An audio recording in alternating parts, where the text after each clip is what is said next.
going on, everybody, and welcome back to the channel. Now today we are back with the third ODI match review here between India and Bangladesh. Of course, Bangladesh did win the first two ODIs, so they did tie up the series, but you know, normally you get to the third ODI, a team's up 2-0. You're not expecting too much from the last game. You know, you might be expecting a few changes, just something a little bit different. The series has been won, but that did not stop India from playing at their very, very best. They get a win at this series, and it was an absolute run fucking fest in this one. Now, apologies for the language early on in this one, but it deserves it.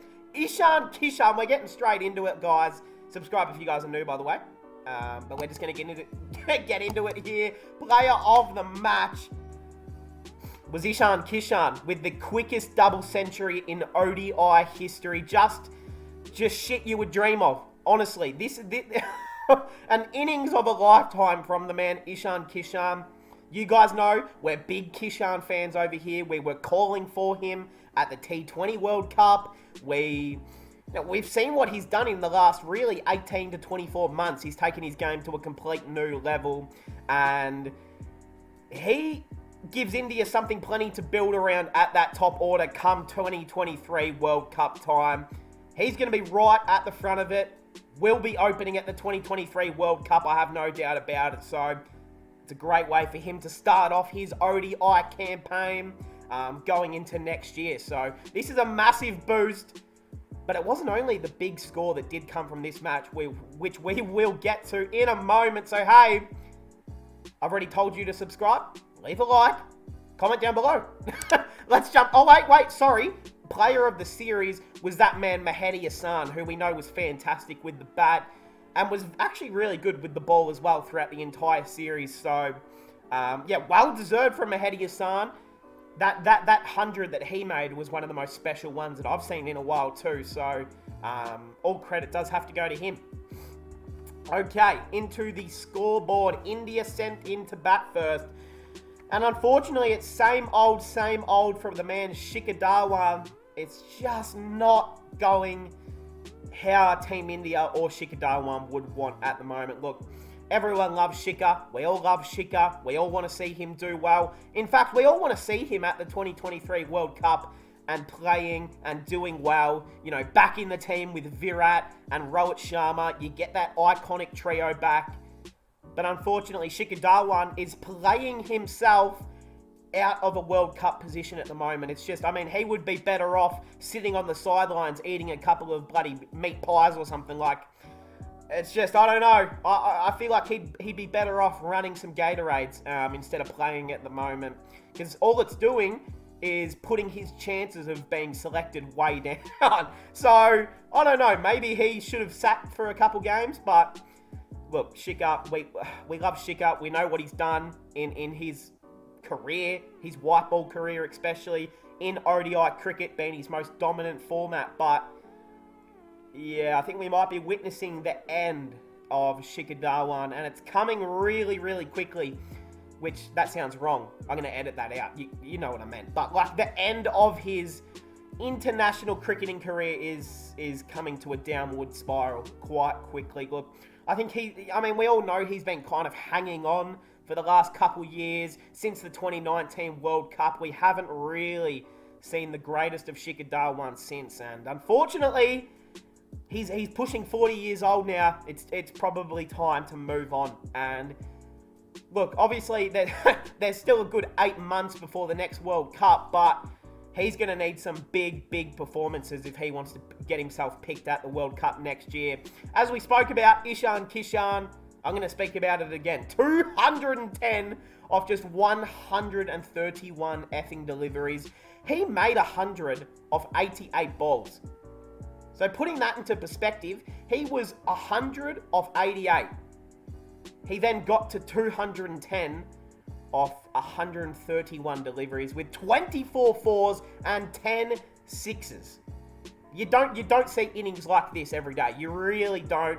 I mean, this looked like junior Rohit Sharma. That's how I'm going to put it. Obviously, Rohit They're completely different batsmen. One's a left-hand, one's a right-handed, completely different heights, different shot making. Rohit Sharma is the guy to just stand there and deliver big shots. Ishan was getting proactive around the crease. He was bouncing up around the crease. He was moving out to fifth off stump. He was moving far onto the leg side. He just read everything out of the bowler's hand as soon as it happened. And as soon as he got to 100, he just went fucking bananas. I mean, he just said, nah, this one's out. That one's going there. This one's going over your head. Go fucking fetch it. So, just remarkable hitting. You won't see a better double ton almost ever than this one, to be honest. Like, yes, Rohit Sharma has, some of the greatest double tons I will ever watch. But just seeing this one from a young prodigy, a kid who a lot of the cricketing world still wouldn't even know about. He announces himself on the big stage with the quickest double century in ODI history. Impressive. Very impressive from Ishan Kishan. And talking about impressive, how could we forget? Virat King Kohli, 113 off 91, 11 fours and 2 sixes. Also had the iconic celebration for Ishan Kishan's 200. He raised the bat when he was running up the pitch, just like Suresh Raina did for him when he made his century. So, you got a little bit of nostalgic from this sort of feeling. There was also a celebration where Virat was... I actually posted the photo on my community tab on YouTube. So if you want to see the photo, go check it out. But he was like placing the crown on Ishan's head, which I thought was a pretty cool touch. And yeah, Ishan is the future king of this team. Like, him and Surya Kumar Yadav. Look, Surya is 30 years old. So as good as Surya is right now, he doesn't have, 10 years left in him, Surya. But you know who does? Ishan Kishan. He's like 23, 24. He has got mountains of cricket ahead of him, and to do this was huge. But we are talking about Virat, so apologies. But we seen the 72nd international ton from the great man Virat Kohli. He just looks at peace. He looks happy. He just looks like he doesn't have Anushka telling him what to do and what to wear every day. He just looks free. He looks relaxed. He looks like he is Virat Kohli. I don't want to say Virat Kohli of old, because you never want to go back to your old self, but the way he's hitting the ball, the cleanness, just the beautiful cover drives as well, which he hit, it just reminds you of some 2015, 2014, 2016 Virat, if you don't mind. Impressive. Very impressive. And he also played a bit of an anchor role for Ishan to get his double ton and really advance. Virat just kept, rotating strike when it was needed. And that is what a true captain does. That is what a true teammate and team player does. And then as soon as Ishan went out, Virat said, I'm going to go for it now. And then found himself out on the rope. Shreyas Iyer, he was next man in. He goes for 3. He's been the man for Team India this year in white ball cricket, but unfortunately not to be for this one. KL Rahul, another guy who I'm not worried about because he did score a 70 in the first ODI, but a little bit. I think KL, being moved from opening in T20s and then ODIs, he's down at 5. His wicket keeping, he is captaining, with Rohit Sharma out as well. So, look, he is taking on a bit more responsibility. Batting at number 5 is just as important as opening, in my opinion, in 50-over cricket. You have to start well, but you also have to finish well. And they did actually finish well, thanks to Washington Sundar. So, Rahul, he did get a beautiful delivery from Ibadat Hussain. Just a cracking Yorker, if I'm correct. Yeah, he's expecting the short ball. The ball, yeah, so it was. It was the Yorker right at the toes. It was a beautiful delivery from the man Ibadat Hussain. Washington Sundar, impressive. I like what I saw at the end. He is the guy who is going to be India's Mr. Flexible. Now, that sounds a bit wrong and a bit weird, but I'm not saying that's his new nickname, but he reminds me of that role where he can just be that flexible guy, like a Mitchell Marsh, if you will, a Marcus Stoinis for Australia, who can open, well, not can open, but can come in at first drop at number 3, number 4, number 5, But he can also come in at 6 and 7 and finish off an innings. Did that here, 37 off 27, 4 fours and the 6. Important late runs, very important. Axar, similar. He goes for 20. Lord Takua, he just wanted his teammates to get an opportunity, so he went out for 3. And then you got some legendary innings at the end here from Kuldeep Yadav, 3 not out. Very inspirational in my opinion. So we jump into the Bangla bowlers here. And you know what? I don't think that Bangladesh bowled all that bad. Look, was the pitch friendly for pace? Not really. Was it a spin friendly? Yeah, I'd say so. But look, there still was a little bit in it for the pacers. There still was definitely something in it for the pace bowlers. I mean, India proved that in the second innings. So it's not, you know, they had to bowl on the same fucking pitch. But one team scores 400, the other team gets bowled out for 182. It just shows the strength differences in this game. And Bangladesh, Mustafizur Rahman, I thought actually bowled really well. 1 for 66 off 10. The wickets won't show that, but he had a lot of play and misses on his bowling. He had a lot of deliveries that were sent up into the atmosphere, and then, you know, no one could get under it to catch it. So a little bit of unluck there. Tuscan Ahmed, 2 for 89 off 9. He did get smacked around the park, but he took 2 poles. Mehdi Hassan, 1 for 76 off 10. Hussain, who I also thought was actually decent, 2 for 80 off 9. Shakib, probably their best bowler, 2 for 68 off 10. And then the other 2 were just some real trashy, shitty overs from Hussain and Mahmudullah. So, look, 409 set from Team India. It is the 6th time. Here's some little statistics for you guys. It is the 6th time that India have made 400 in an ODI as a team. It also equals South Africa, who have made 400 in an ODI 6 times. So now India and South Africa now hold the record for 6 times 400 score in an ODI, if you get what I'm saying here. So, hey, you go past 400 in any format, that's pretty good, especially ODI. It's fucking pretty amazing. So, look, a tough target to chase down.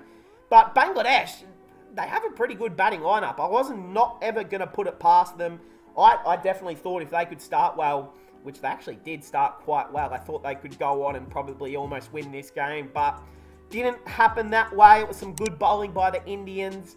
And let's jump in. Bangladesh. Anamul Haq hasn't been the series for him. He goes for 8. Lytton Das. Excited to see him in Test cricket in a few days. It's good to see him back in red ball cricket.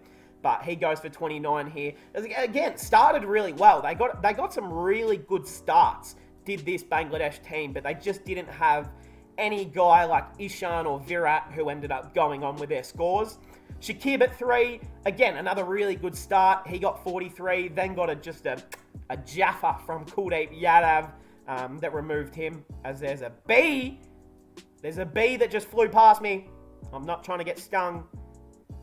Okay, it went. Okay, never mind. I'll edit that out. Okay, Mushfiqur Rahman, he went for 7. And then this is where the wickets really did tumble. I mean, Yasir Ali goes for 25. Mahmudullah, he goes for 20. And the game was essentially over right there. I mean, I'm not going to lie to you guys. Look, Mehdi Hassan, we've seen what he did in the second game, but he was never going to do that again, you would have thought. So, unfortunate. But they all just tumbled. They all said, look, lads, we've got the series win. We don't care what happens for the rest of this game. I want to go home and have something to eat. That's what it kind of felt like from the Bangladeshians, which they won the series. You can't blame them. I would have wanted to go home too. I don't want to field or have to sit in the sheds for about 2 hours for no reason. The game's over. Just go home. And that's what they wanted. And they did exactly that. Afif Hussain said, I'm hitting this one straight up. Catch you later. Mehdi, same thing. He said, my girlfriend's at home. She said, I'm home alone. Hit the ball straight up. Said, I'm out of here. Tuscan Ahmed, well, maybe he's the only one in this bottom order who doesn't have a girl at home, but he actually stayed out there, 17 off 16. Hit 2 sixes as well to go with it. Hussain, Duck, and Fizur Rahman, 13. So, you know, I'm not going to say it was horrible batting by the Bangladeshians. I just think it was really, really good bowling from the Indians. Also, if you guys can hear a lot of wind in the background, apologies. Hopefully I can edit all the sound out and the wind and the background noise because it is fucking loud. Feels like I'm about to get swept up in a fucking tornado. We'll keep pushing on though.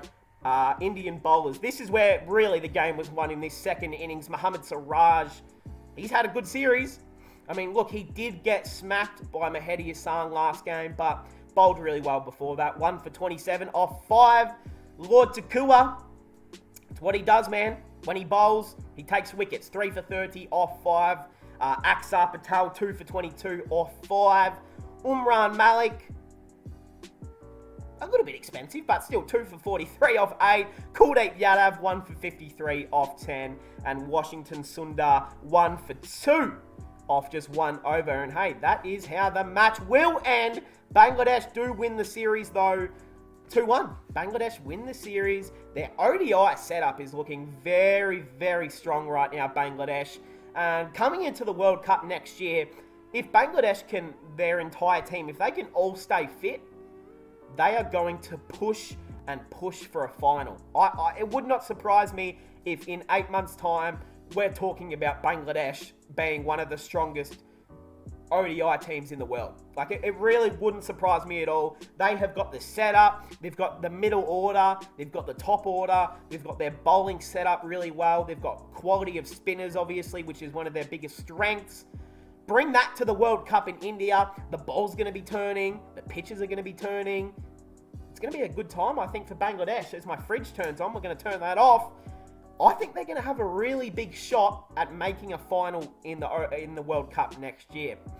And hey, that's how it's going to finish off. Of course, there is a test series to be played, which does start on the 14th of December. That's like how many days away? Oh shit, 3 days away. So in 3 days, the first test match will start. And I'm really looking forward to this test series. I love test cricket when it is played in spinning conditions. It's some of my favourite test cricket to watch because, like, as much as we love watching big pacemen, storm in with 150-kilometre swinging deliveries, you're not going to get too much of that in Bangladesh, I would imagine. So, look, it's going to be up to the spinners, I would say. Where's the first test played?